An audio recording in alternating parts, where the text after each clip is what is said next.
Hi, Samuel. Thank you so much for joining us on Bliss Business. It's a pleasure to have you. Hi, Ashish. Thank you for having me. It's a pleasure to be on Blitz Business. Awesome. Let's get started. So, Samuel, uh, tell us some fun things about yourself first. We were discussing you have dogs. What else you like to do? Yeah, so my name is Samuel. I'm the co founder and CEO of Hunter.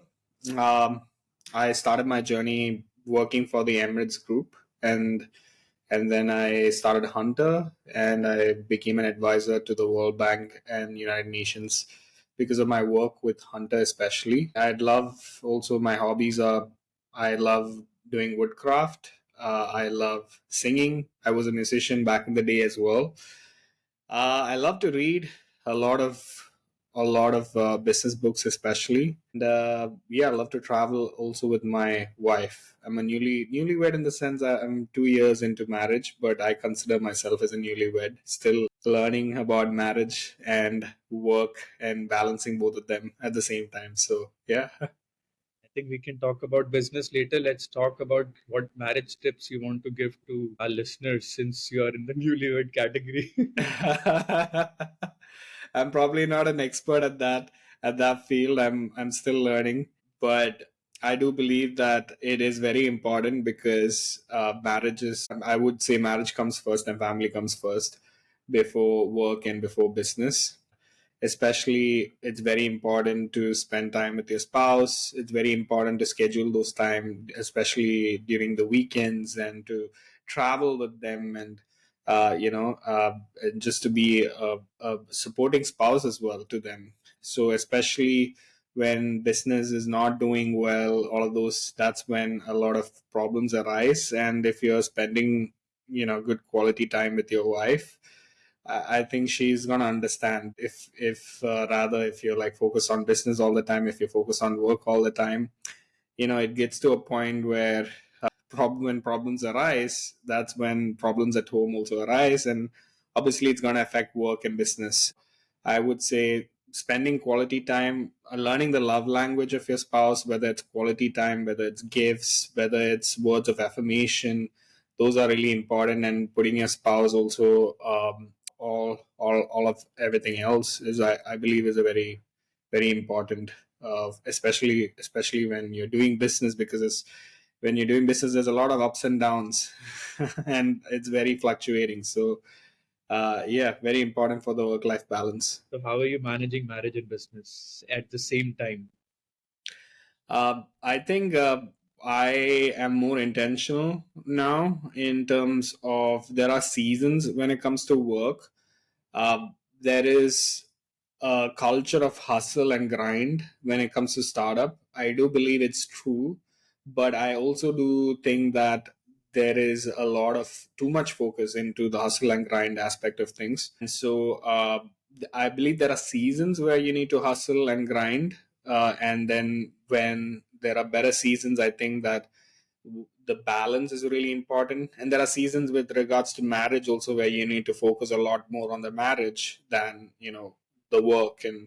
And so understanding that season and understanding those periods and working accordingly, and also having a very clear communication with your spouse as well, is very important, like to ensure that she knows what is going on. And at this point of time, mentioning if the work is not, or if you need to hustle and grind, and you need to let her know that this is the season for that, and be very open and transparent about it, and mention that the next couple of months are going to be really really busy, and so we may not have the kind of time which we normally spend.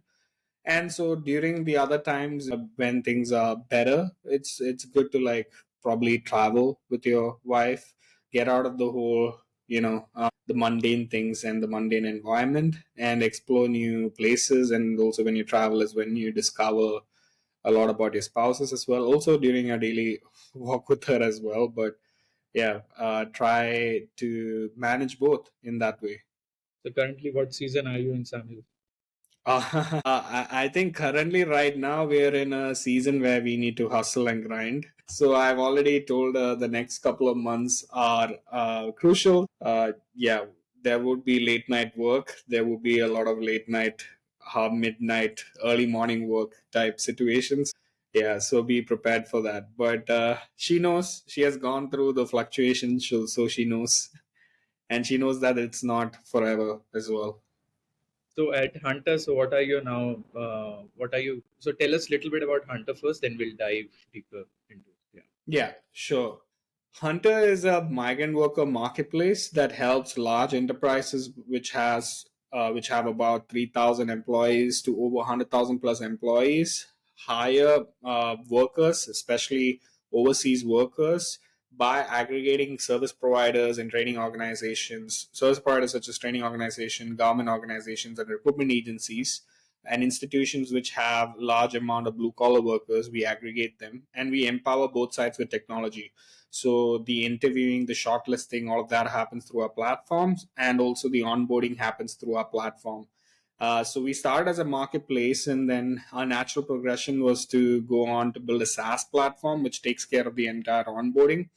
And I believe because the data flows through our app, we also are into supply chain forecasting as well, building pipelines and providing strategic insights and an action plan for the blue collar manpower supply chain for large enterprises. So that's essentially what we do. So you mentioned overseas. So you're helping Indian company hire overseas blue collar workers. So I didn't understand. Yeah, so we have the marketplace, right? So we have the demand and supply. On the demand side, we specifically currently are focused on the Middle East market. And by Middle East, I'm talking about UAE and Saudi specifically. Predominantly, we actually started with the UAE market and with large enterprises in the UAE market. Our typical ICP would be manpower supply companies because they hire in huge volumes. So they hire, let's say, 300, 400, 500, some even hire 1,000 people per month on a monthly basis, recurring basis. So we support such companies, and there are also direct companies as well, not just manpower companies, but logistics companies like Amazon, for example, which hires in huge volume. There are airports which hires in huge volumes. So typically, companies which have a very large volume of workers and they hire very high amount of or high volume of workers, and they hire specifically from Asia and Africa. That's India being one of the largest market actually, especially for specific skill set such as construction skill sets or skilled trades such as electrician, plumbers, masons, all these type of skill set. And you have, for example, soft FM, hard FM. For the facility management, you have housekeeping, you have healthcare. So typically those type of industries and large volume. Understood. So Samuel, tell us in terms of so what led you to this path? This was your experience. You wanted to started this thing, or it was an idea. So I'm trying to understand what sort of led you to build this thing. Yeah, I don't think anybody kind of like would one day jump in and or wake up and be like, I want to build a high volume recruiting business and technology for that, right? It's a very specific industry. So I would say that I had an unfair advantage working for Emirates, and I led large digital transformation projects for Emirates. And I firsthand saw of how Emirates was hiring migrant blue collar workers on a large volume scale. And so I discovered the way in which the blue collar workers were being hired, and I also noted that it was not just Emirates, but other companies in the Middle East were hiring in the same way. And then I discovered that it's not just a Middle East kind of a way of hiring, but it's also happens in Singapore, it happens in Malaysia, it happens in Japan. And now we also seeing a lot of influx of blue collar workers being migrated to Europe as well. And so yeah, this is a global way of hiring. And so I initially discovered while working for a large enterprise. So it was your experience which sort of led you. You had already built that expertise over the years, and you wanted to extend over and do it. Yes, it was my work experience which kind of led me to that. And then as I progressed in my career, World Bank also reached out as well to help their young advisory group called YAG in solutions for youth employment, especially for providing youth employment in Africa. And so a lot of workshops in that, a lot of meetings over there, and especially in terms of the work that we do and also seeing what others are doing, when it comes to that aspect of things as well. I'm part of other professional groups as well, which are also linked to the work that we are doing. But primarily, yes, it started with my previous work experience, and that's how I discovered how what we are building actually.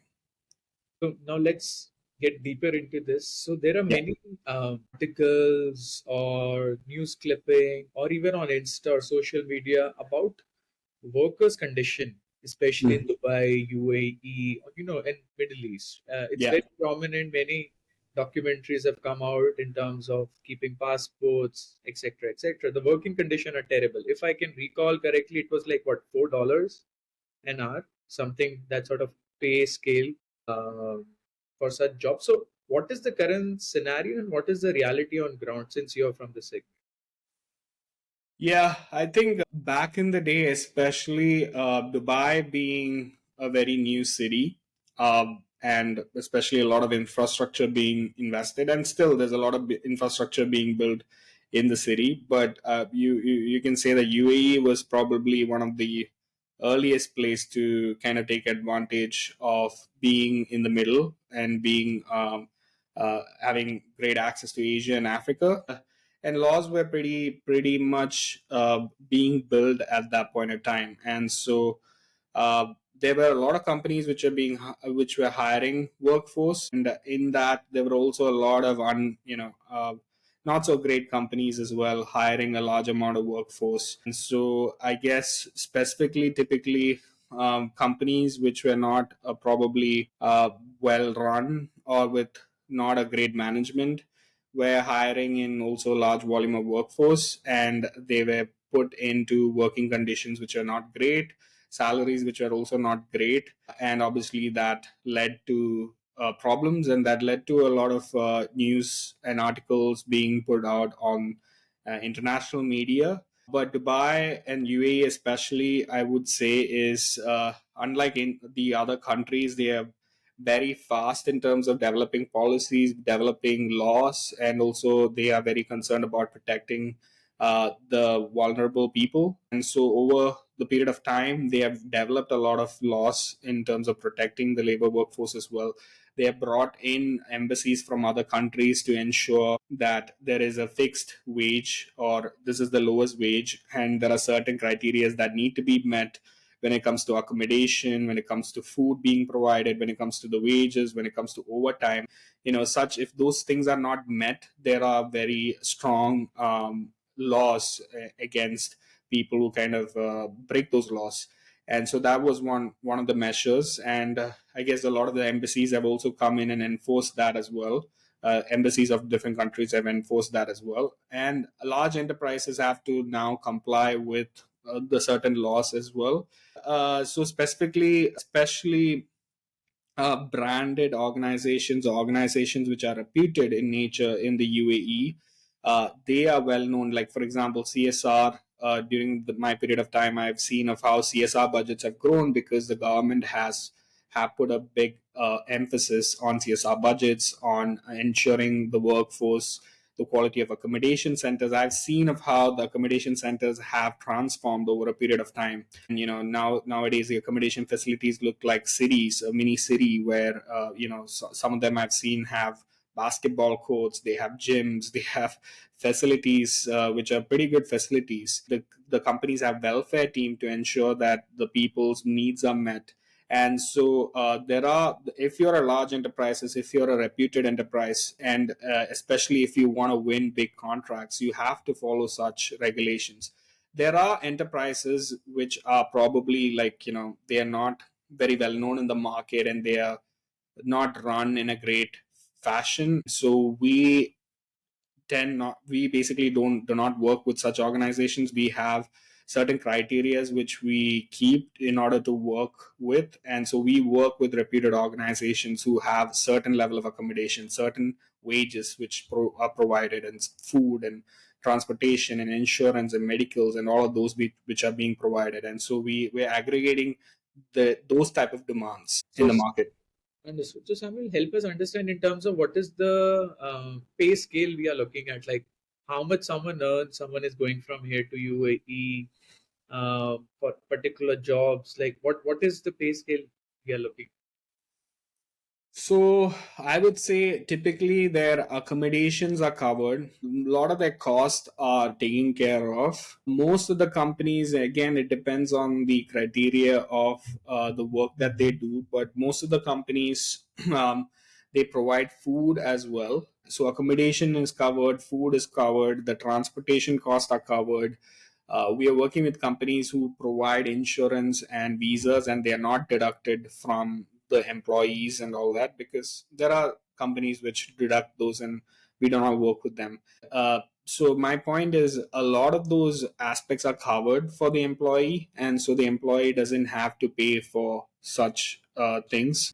And so when they receive a salary, most of it is savings, and they get to send that money back to their home country. So typically their starting salary would be like 30,000 for like 25,000 to 30,000 for an unskilled workforce category. And so, and as they are more skilled, obviously the salary keeps increasing to like 40,000, 50,000, 60,000, and so on and so forth.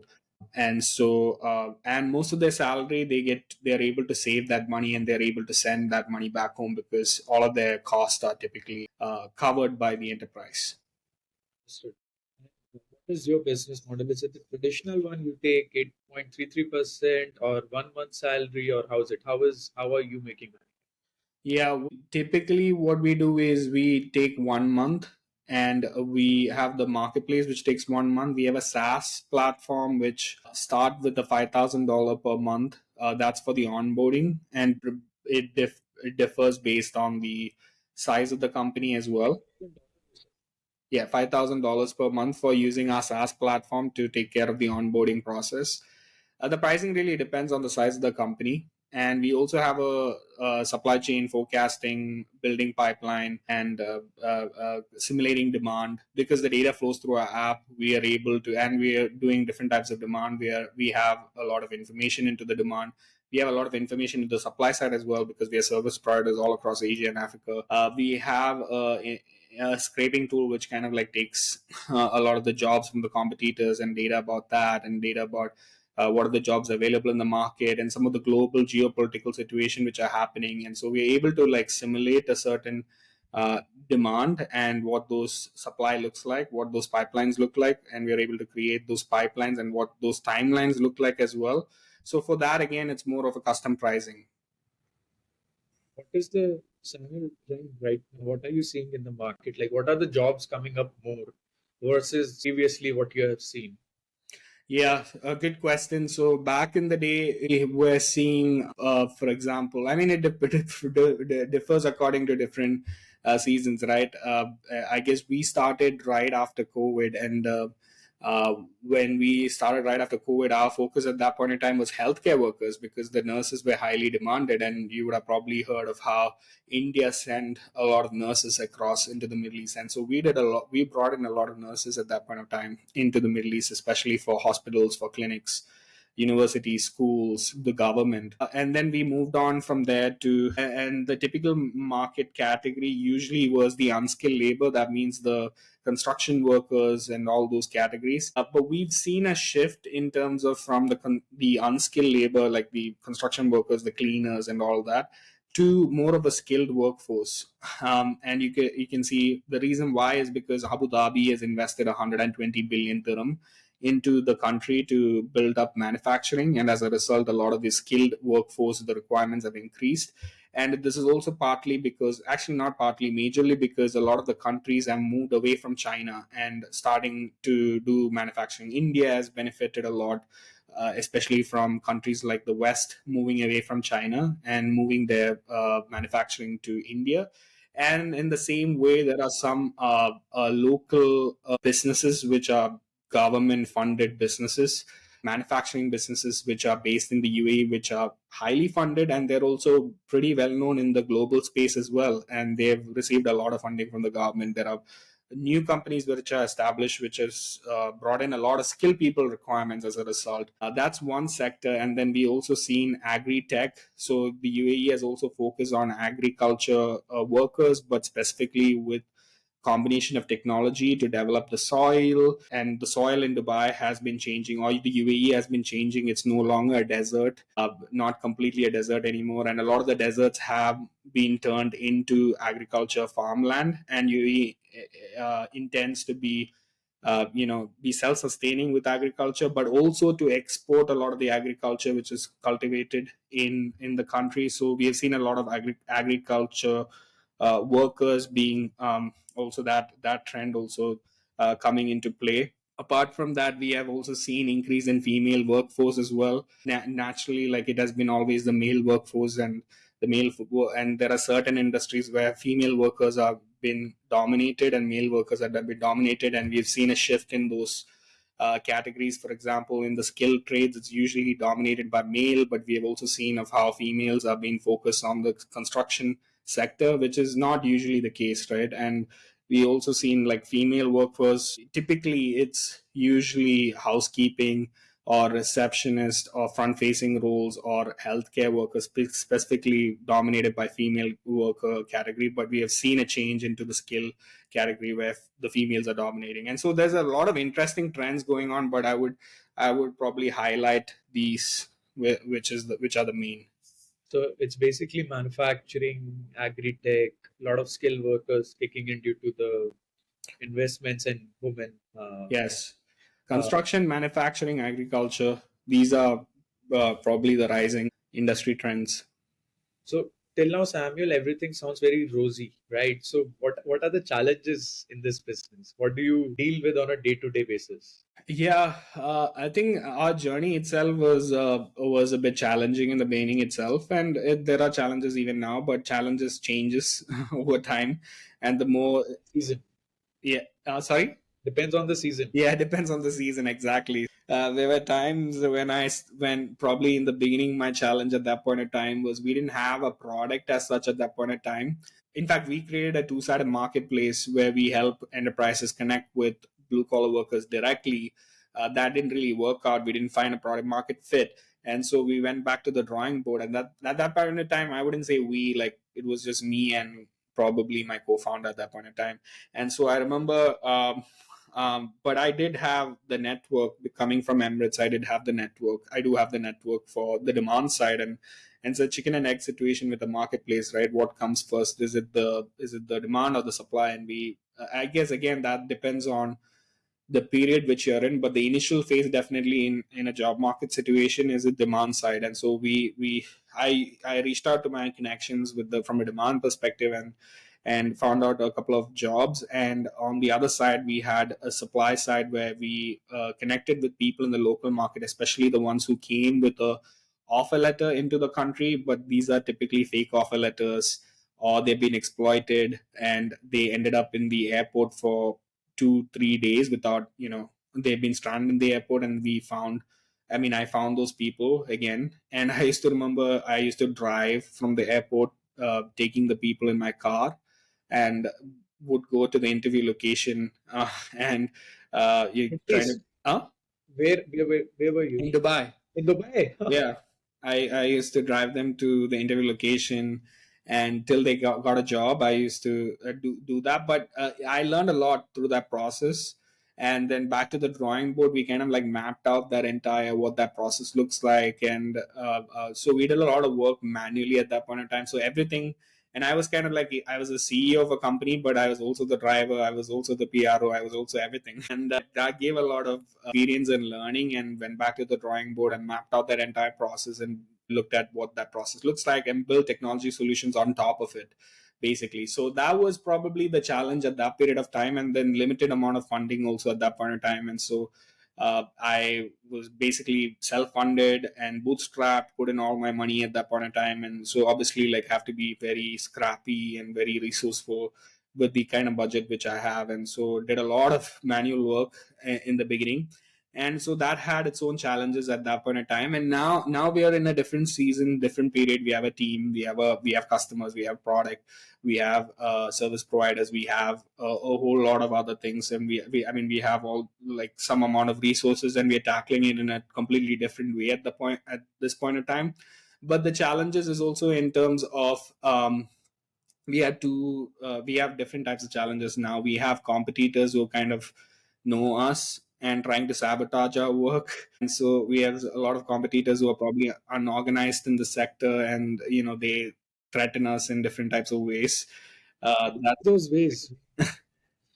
uh yeah, so we've seen situations where, for example, we've seen situations where they have somebody on the take in government, and they block out the legal procedure, because we work everything legally, and we work ensure that things are done legally, and there's a particular set of legal procedures to hiring high volume manpower, especially, and from the home country and from the hiring country as well. And so we ensure those are things which are checked, and we have digitally also built some tools to ensure that those are also fast tracked.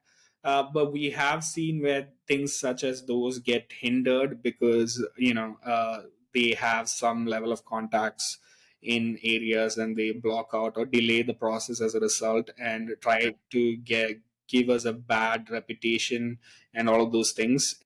Also kind of focusing that we are new in this, because these guys are legacy players. They have been in the space for decades, and so they want to like throw out light on or spotlight us, saying that we are new in the space, we don't have that kind of experience that we do, and hence the delay is happening, and all those type of those type of scenarios which happens as a result.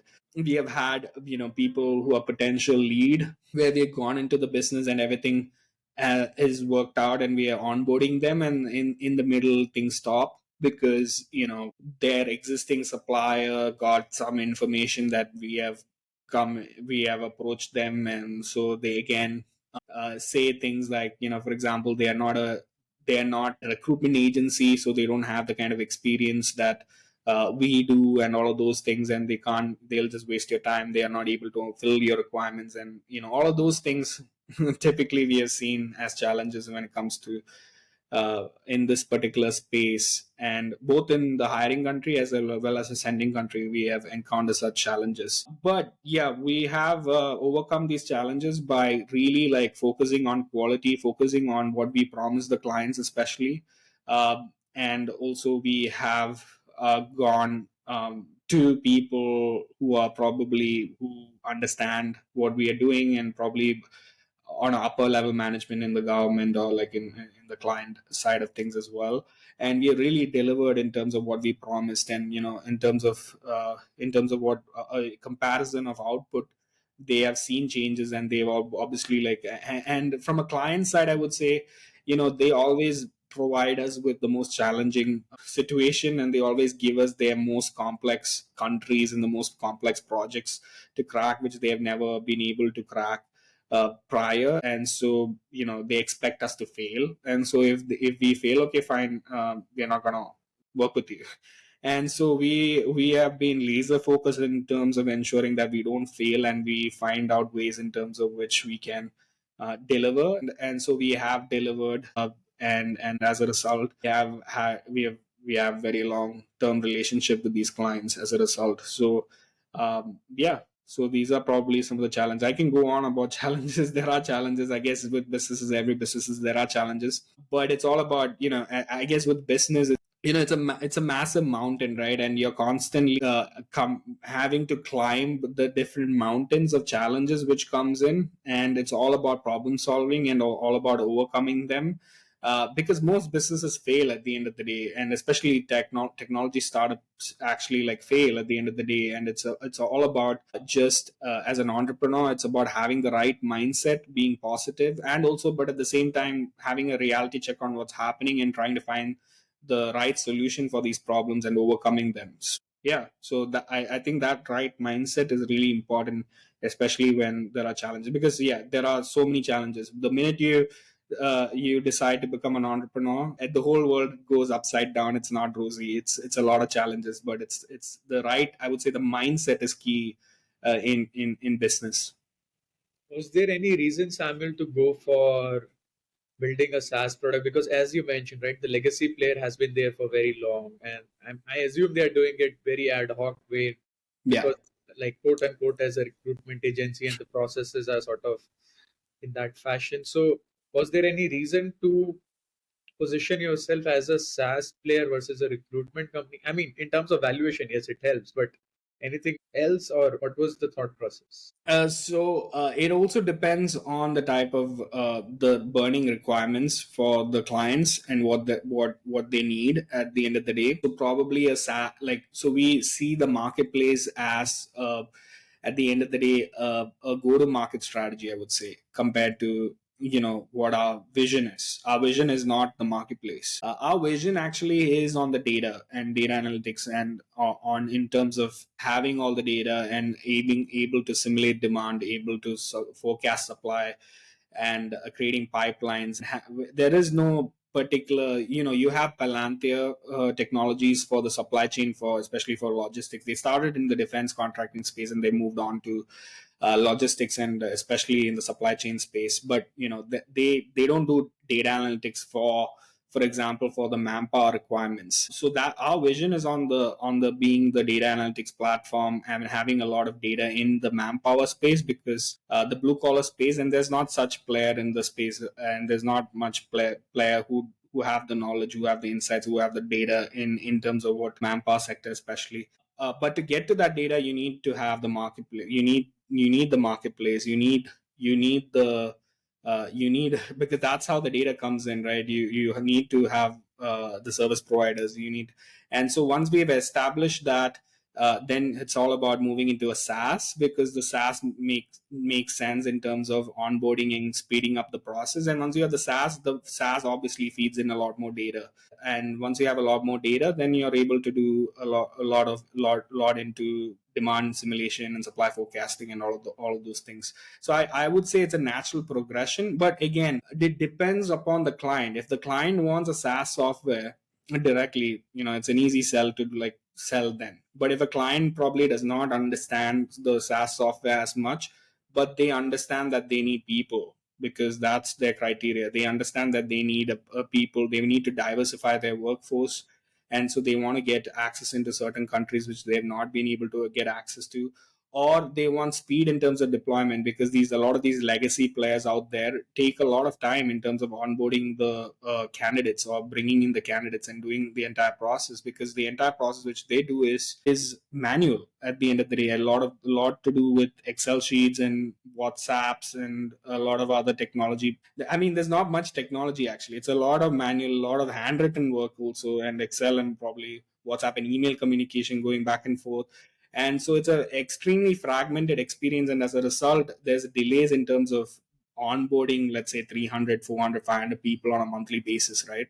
And yeah, so if when it comes to speed, the client understands speed in terms of onboarding. Let's say candidates which takes about 2 to 3 months, which are being onboarded in 30 days. That's a significant time difference from the start to end.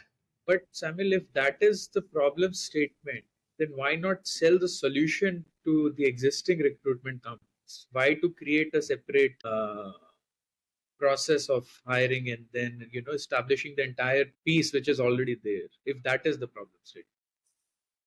So as I mentioned, it's not exactly what we are tackling. Like I mentioned, the grander vision is bigger than what the burning need is in the market, and depends on the burning need is. But yeah, we currently do not sell to recruitment agencies as such, because one is we yeah we are like direct enterprise clients is typically our customer ICP profiles. Recruitment agencies are not really our customers. I mean, there is a possibility, like I know there is a there it is probably a way to like get our products across, is to sell to recruitment agencies as such, but we tend not to do that. One is for ethical reasons, where we don't want to sell to recruitment agencies as such. Two is on the grander vision, and probably the more important point is on the grander vision, which is basically we is progressing to a SaaS, progressing to a data analytics software. That's our vision, and the route to go get there is having large enterprises as our clients, having digitizing their recruitment workflow, and having all that data from demand side and the supply side. And being it's also very important to be connected to the end user rather than being connected through a broker through to a demand side, because when you're connected to the end user, you learn a lot, and that learnings are very important. And especially if there are things which are not happen from a candidate perspective. If, for example, if there are things, and if there are things which needs to be addressed, I think it's very important for those things to be addressed. And having that right end-to-end contract is, I think, important, and that's probably why we have not chosen that. I mean, not probably why, it's the reason why we have not chosen that. So then moving on, Samuel. So what are your plans for fundraising? Any fundraising happening soon, or you've already done? So yeah, we have been very resourceful in terms of how we have used or we have run this business. Even yeah, I think also, so we went through Techstars New York and the Techstars Accelerator New York.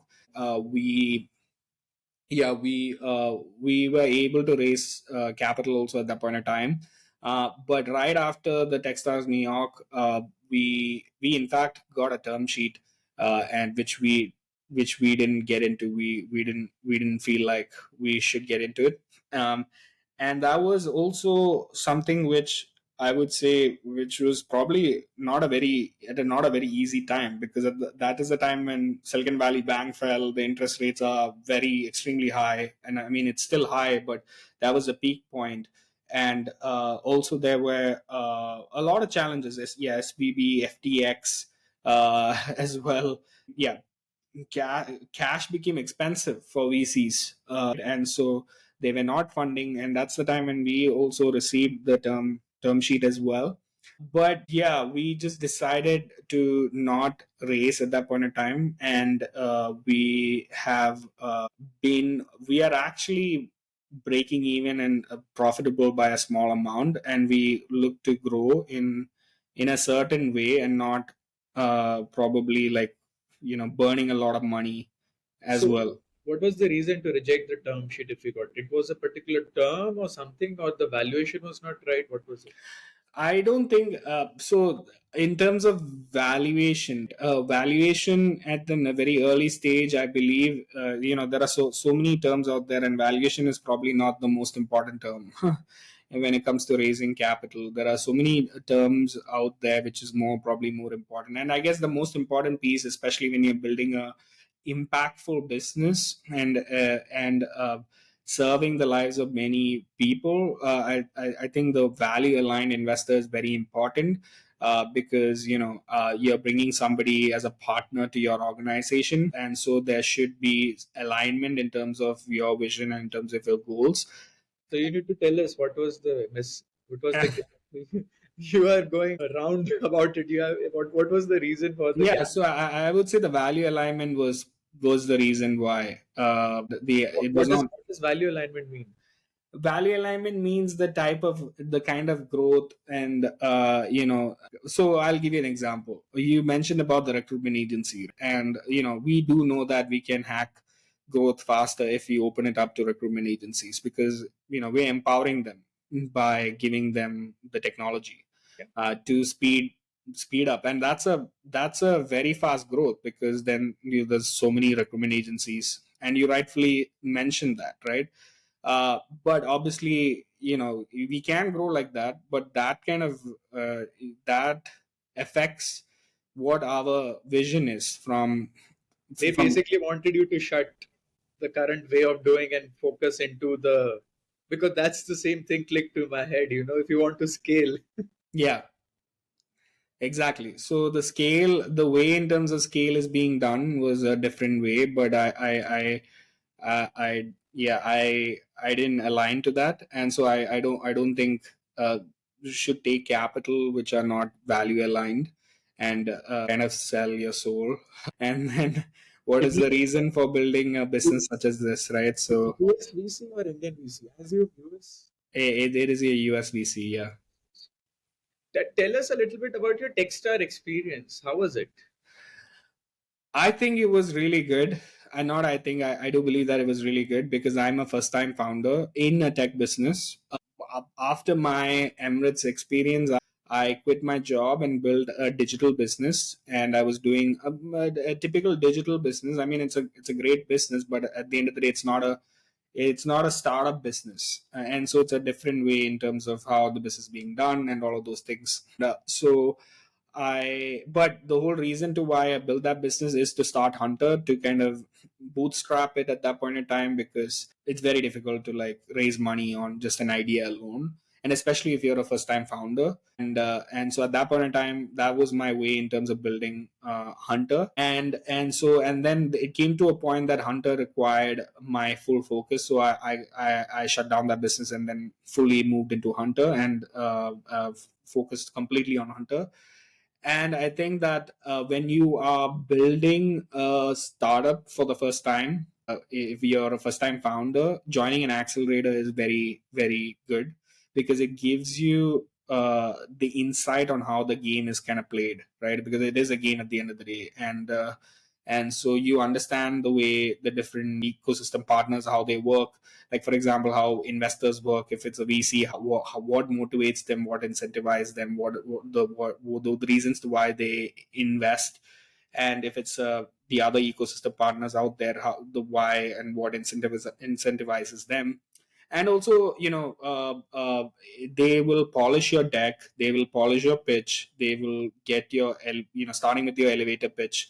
They will work on your elevator pitch, they'll work on your deck, and they'll work on your data room and your materials, and you just keep pitching until you get really good at it. And then they open up a wide network of mentors, investors, and then then you're at that point in time, you become basically very good at it. And then so you get access into a lot of network, and especially being a first time founder, you may not have the kind of network. And this is probably my advice to somebody who's starting out a tech business, is to go into, it's a significant advantage. You go into an accelerator, you learn how the startup game is being played, and then you get polished in terms of how you work, especially on the fundraising side, but also on your product. Like I got a lot of improvement on my product, I got a lot of improvement in my sales process, I got a lot of improvement in team building, in terms of culture, in terms of like metrics and what type of metrics to put, all of those things. So they give insight into all your insides of the business, and also like on your fundraising as well. So I think that's very important.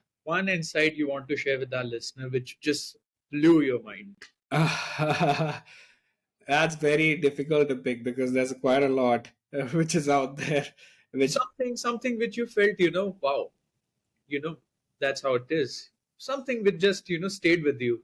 I think for me, the most important piece, I would say, especially people when you're out there looking for fundraising, is, and if you're genuinely build a good business, and if you're building a good business and you got your basics and the foundations right in terms of building the business, you shouldn't be the whole dynamic of an investor relationship and your relationship changes, where you don't need the investor needs you.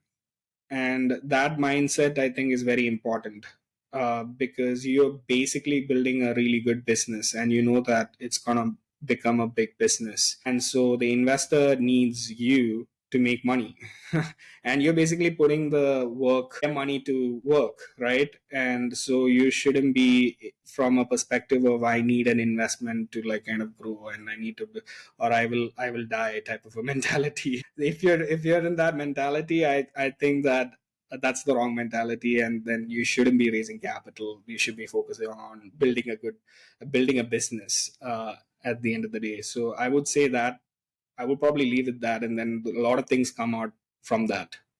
But that's a very key insight. I totally agree. It has to be, because the other way around, it's always a struggle when you're pitching, if you're thinking the other way around. So, but Yeah. that's that's quite insightful. Thanks for sharing, Samuel. And yeah, I mean, it was really wonderful talking to you, Samuel. And I think I can go on and on. It's an interesting segment in space and what you are building. But Thank you so much for your time. Anything you want to share from your perspective? Anything, could be anything random, or you can just tell your dog name, some anything. Um, well, I believe a lot of people who are aspiring to be entrepreneurs or who are entrepreneurs are watching this show. And so what I would leave with is, the most easiest way to go about this is if to build a business which is easy and to sell that business and you get a track record because of that, and you go on to building a more complex business, and you're able to get a lot more attract a lot more resources as a result of that. And so probably the easiest way to go about it is copy something from the west, and then they have done a good job and they've got a very high valuation, and so you're able to piggyback on that. And if it's something which is easy to build as well, you're able to fast track in terms of scaling and eventually like doing a good job at selling it and all that. But I would challenge that, and I would challenge to kind of take quest or take be more mission driven and take things which make an impact, like a very large impact, to especially communities around, and which helps people. It's probably not the logical way to go about things, because you want to start with something easy and then build that track record, and then go on to more complex and more harder problems.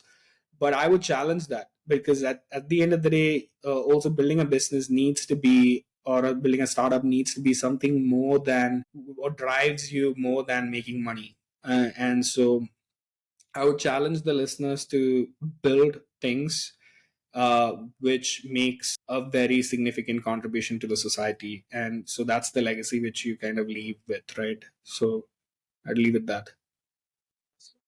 Very well said, Samuel. Thank you again. Thank you so much for your time. It was such a pleasure talking to you, and we wish you all the success. Thank you, Ashish. It's a pleasure to be here on this platform, and thank you for the opportunity. Take care.